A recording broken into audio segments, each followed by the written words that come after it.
పోలీసులు నిందితుల్ని కొట్టచ్చా? చట్ట ప్రకారం అయితే కొట్టకూడదు. కానీ కొట్టకపోతే కేసులేవి ముందుకు రావన్నది పోలీసులు చెప్పేది.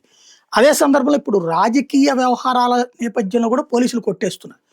దెబ్బలు తిన్నటువంటి వాళ్ళు గనక కేసులేస్తే ఎట్లాంటి పరిస్థితి ఫేస్ చేస్తారో రఘురామకృష్ణరాజు కేసులో పోలీసులు చూస్తున్నారు.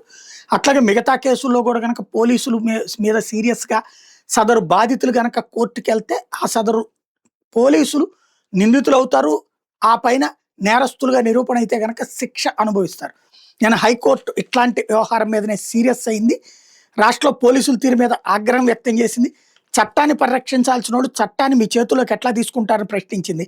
అక్రమంగా నిర్బంధించడం, చితకబాదడం పరిపాటిగా మారిపోయిందని ఆగ్రహం వ్యక్తం చేసింది. పోలీసులు ప్రస్తుత కేసులో పిటిషనర్‌ని కొడితే 8 ఏళ్లుగా ఇప్పటికీ కదలలేని పరిస్థితిలో ఉన్నారని, ఇది దారుణమని హైకోర్టు మండిపడింది. అసలు నిర్బంధించడం, కొట్టడం ఏంటంటూ నిలదీసింది. పిటిషనర్‌ని కోర్టుకు పిలిపించి స్వయాన వాస్తవాలు తెలుసుకుందామంటే అతను లెగవలేని పరిస్థితిలో ఉన్నాడంటూ పిటిషనర్ తరపున జైపాల్ యాదవ్ అనేటటువంటి సీనియర్ న్యాయవాది పిటిషనర్ జైపాల్ యాదవ్ తరపున సీనియర్ న్యాయవాది వి రఘునాథ్ వాదనలు వినిపించారు. పోలీసులు పిటిషనర్‌ని తీవ్రంగా కొట్టారని, దీంతో అప్పటి నుండి కదలలేని పరిస్థితిలో ఉన్నారని కోర్టు దృష్టికి తీసుకురావడంతో దీని మీద తీవ్రంగా స్పందించింది. తప్పుడు కేసులతో అక్రమంగా వేధిస్తున్నారంది. ఇప్పుడు కర్నూలు జిల్లా SP Vikrant Patil, CCS inspector Ramakrishna స్వయంగా కోర్టుకు హాజరై తమ సమాధానం చెప్పాలంటూ ఈ నెల 24కి వాయిదా వేసింది.